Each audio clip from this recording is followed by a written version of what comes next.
प्रभु जीशु ख्रीष्टंकर अति बहुमूल्य एवं पवित्र नाम रे मु आपण मानकु नमस्कार एवं प्रेज द लॉर्ड ज्ञापन करे। प्रिय बंधु प्रभु को महत् नाम धन्यवाद हो तांकरी अनुग्रह एवं दया सकाशे आज आम मैंने जीवित पुणी उत्तम रूप से बास करुछु केवल परमेश्वर दया एवं अनुग्रह हेतु तांकरी दया एवं अनुग्रह आम मान जीवन प्रति अपार अटे। आमे आसु से परमेश्वर असीम प्रेम को तांकरी असीम कृपा तांकरी असीम दया को आमे केबे मध्य भूलिबा नाही। आ होई पारे आम मानकर परिस्थिति की प्रकार आ अनेक दुख कष्ट दे आमे जाई थाई पारू किंतु शेष पर्यंत केबे मध्य हार मानतु नाही, कारण प्रभु से आपणक सहित हेबे। से आपणकर दुख कष्ट को अश्रु जल को पछुआ परमेश्वर अटंती। आ विशेष करी ए दिन मानकरे आमे जो कोरोना डिजीज या द्वारा पूरा पृथ्वी आक्रांत एवं लोक माने अनेक दुख कष्ट रे जीवन बिताउ अछंती, किंतु सेथि मध्यरु प्रभु तांकरी लोक मानकु आ उत्तम भाव रे रखी छंती। तांकरी जरूरत तांकरी इच्छा को पूरा करूछंती। तांको दुख कष्ट रे परमेश्वर सहाय करूछंती। तांको महत् नाम धन्यवाद हो। आसु आमे जे प्रकार समय रे थाउ ना कहीं आमे परमेश्वर को ठारे सदा सर्वदा लागी कर रहिबा, तांकरी वाक्य पढ़िबा, तांको ठारे निवेदन करिबा, तांकरी साहाय्य को आमे चाहिबा, चिंता न करी परमेश्वर को ठारे हमर समस्त चिंतार भार देबा। आ सही परमेश्वर आम मानक निमंते चिंता करिबा पाई से आ योग्य अटंती। हालेलुया। आज मु आपण मान उत्साहित करिबा पाई चाहे से परमेश्वर को वाक्य द्वारा जे आमे केबे मध्य चिंतित हेबा नाही। Amen. Glory to God. Let us आसु आमे एक छोट प्रार्थना करिबा तांकरी वाक्य सुनिबा पूर्वरु। महामहिम स्वर्गस्थ पिता, तुमर धन्यवाद करूछु, तुमरी गौरव करूछु। बापा तुमे महान अट, तुमे राजा मानकर राजा, प्रभु मानकर प्रभु। पिता आज रे नूतन दिन निमंते इस समय निमंते तुमर धन्यवाद करूछु, तुमरी गौरव करूछु। तुमे गौरव पाओ, महिमा पाओ। जो वाक्य एबे आमे सुनिबो प्रभु, ए वाक्य दे तुमे आम मान को कथा को स्वर्ग जार सिंहासन पृथ्वी जार पादपीठ से परमेश्वर तुम्हें अट। प्रभु मोर प्रियर भाई भौणी मैंने आज अनेक प्रकार दुख कष्ट जाऊे जीशु नाम रे प्रार्थना करे प्रभु तुम्हें से दुख को तुम्हें दूर कर, अश्रु जल को पोछि दियो, से अंतर रे तुम्हें शांति सांत्वना पारिवारिक सुख तुम्हें दियो बोली प्रार्थना करुछु। अनेक आज बिना निराश हताश बेसहार हो बुलू अच्छे से तुम्हें अनुग्रह दया कर। तुम्हारी वाक्य जे जीवित, तुम्हारी वाक्य दे आम मान कथा को गौरव महिमा सबू तुमको दे प्रार्थना जीशु नाम रे मागुछु। आमीन। प्रिय बंधु पुणी थे मु प्रभु को धन्यवाद दिए, कारण तांकरी अनुग्रह द्वारा मत सुजोग पुणी थे मिली कि मुझे वाक्य को आपण मान पाखरे शेयर करि पारे। आसु आमे जते आमे परमेश्वर को वाक्य शुणा सेतिकी आमे आमर आत्मिक जीवन रे आमे दृढ़ीभूत हो पारिबा, स्ट्रांग हेबा, आ परमेश्वर को आड़ को आमे आग को बढ़ी पारिबा। हालेलुया।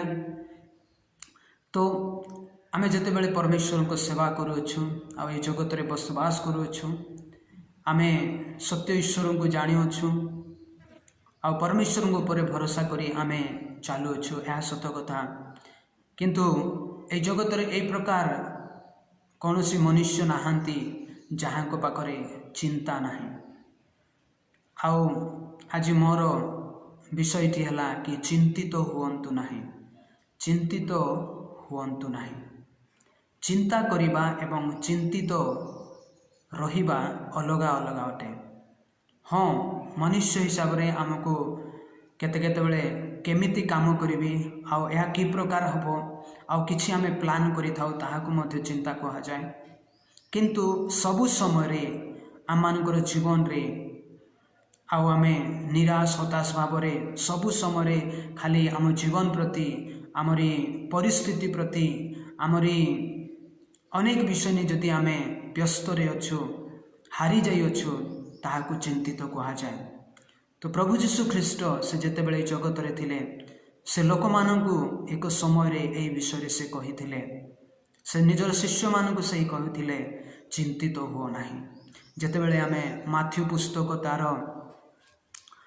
6 अध्याय 25 पदरु 32 पद जाए जितेबाला आम पढ़ा 6 अध्याय माथ्यू 6 अध्याय 25 रु लास्ट पद जाए जितेबाला आम पढ़ा सेठारे प्रभु जीशु ख्रीष्ट से कहती लोक मानू तांकर शिष्य मानू कि तुम माने कौन खाइब कौन पिंधिब आ कि प्रकार रहिब से विषय चिंतित हुओ नहीं।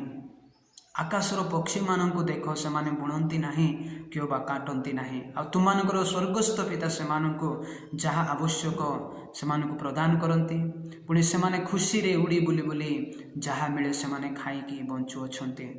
तो तुम्हें माने से पक्षी ठारू एई संसार रे थिबा आउ पशु पक्षी जीवजंतु ठारू तो तुम्हें माने बहुमूल्य अट मूल्यवान अट यह प्रभु जीशु से कहते।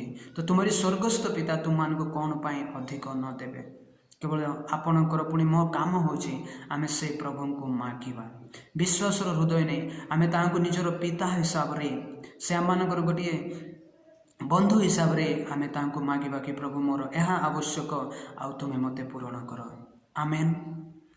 मु आपण मान को उत्साहित करिया पाई चाहे जेते भी दुख कष्ट होना कहीं आमे परमेश्वर को आड़ को आमे चाहिबा आ से प्रभु आम मानकर प्रतिपालक आम सिचुएशन बहुत बड़ लाइक देखी दे था किंतु आम परमेश्वर आम सिचुएशन ठारू भी आम परिस्थिति ठारू भी आ बहुत बड़ होता पारे बड़ अटे। आमे से परमेश्वर उपरे भरोसा करिबा जेतेबेले आमे गीत संहिता 23 अध्याय 1 पद पाठ करूँ भक्त दाऊद से सुंदर भाव लिखती सदा प्रभु मोहर प्रतिपालक मोहर अभाव बनाए से निजे जड़े राजा थिले किंतु तांकरी निजर शक्ति रे निजर बुद्धि रे ज्ञान रे धन संपत्ति रे से केबे मध्य भरोसा करि नथिले से परमेश्वर को सदा सर्वदा तांकरी दृढ़ गढ़ दृढ़ आश्रय दृढ़ प्रतिपालक रूप से से ग्रहण करुथिले। हालेलुया। परमेश्वर को महत् नामर धन्यवाद हो। जेतेबेले आमे प्रथम पितर 5 अध्याय तार 7 पदरे पढ़ू सेठारे पितर तांकरी लोक मानू कहउछंती विश्वासी मान कहउछंती तुम मानकर समस्त चिंतार भार ताहांको ऊपर पकाओ कारण से तुम्भ मानक निमंते चिंता करती। केते सुंदर वाक्यटीए।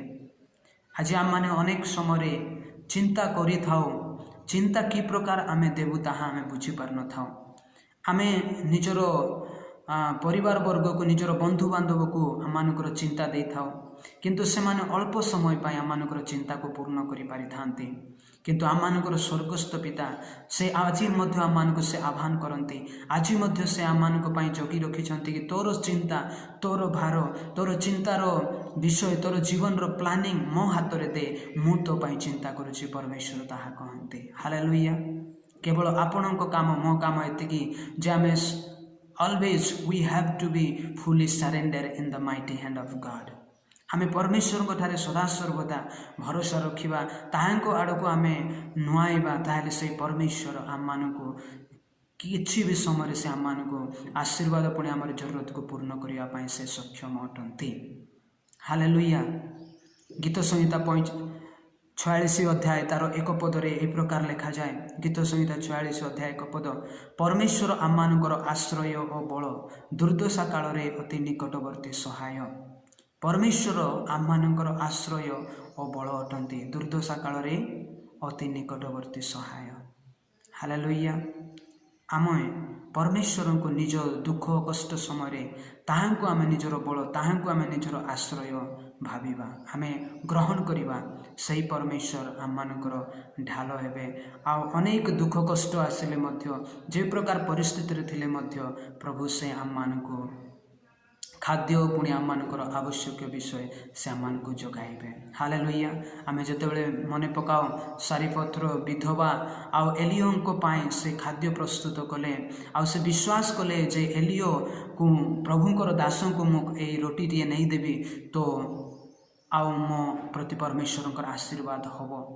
आउ से परमेश्वर लोक मानू आउ परमेश्वर लोक से सेवा कले आ प्रभु से विधवा गृह ए प्रकार आश्चर्य कर्म कले जे तार तैल एवं मैदा चुना केबे मध्य सरिला नाही। हालेलुया। प्रभु से आम दुख कष्ट समय रे आउ से आम कढ़ाई नेबे प्रिय बंधु से आम समस्त जरूर विषय को से पूर्ण करिवे। हालेलुया।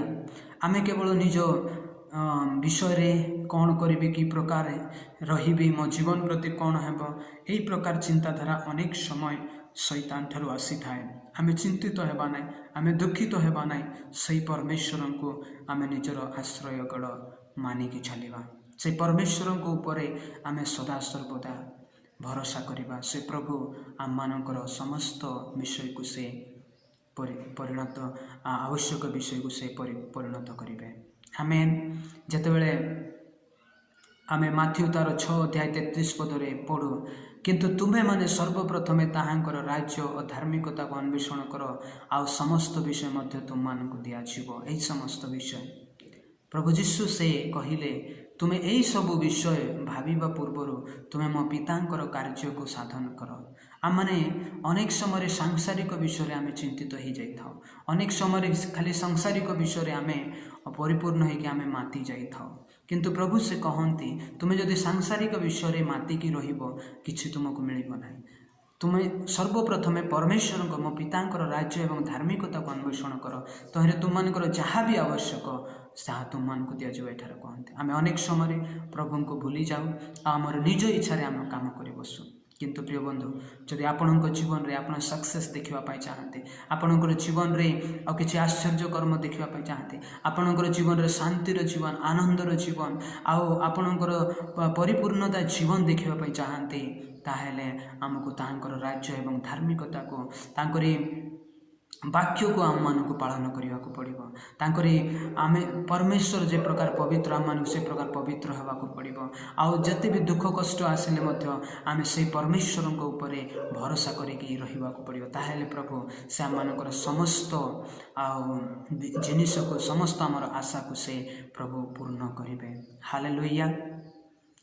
आमे मनुष्य हेबा नाते यही संसार आम मान दुख कष्ट अनेक विषय आसीपे, किंतु आमे केबे मध्य भूलिबा नाई से दुख कष्ट ठारू से समस्या ठारू आम मानकर परमेश्वर बड़। हाँ, आमे से दुख कष्ट मध्य जाई आमे जाऊ, दुख कष्ट आम मानकर जीवन रे नाही, किंतु आमे दुख कष्ट देके जाई थाऊ। यह आमे बुझिबा पई चेष्टा करिबा।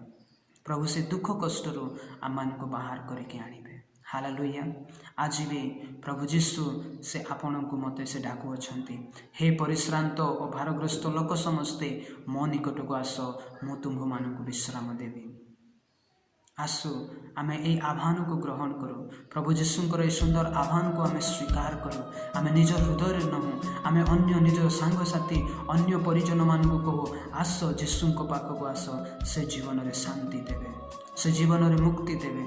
आउ जते भी बोझ जते भी क्लांत आमे होना कहीं आमे परमेश्वर को क्रूस को पाखक जाओ, आउ से क्रूस तले आमे मुंड नुए प्रार्थना करूँ। तांको हस्त जे छोट है नहीं जे आम को साहाय्य से करि पारिबे नाही। आमे से परमेश्वर को पाखक आसू, आउ से प्रभु आम मानकर समस्त आवश्यक विषय पूर्ण करेंगे। हालेलुया।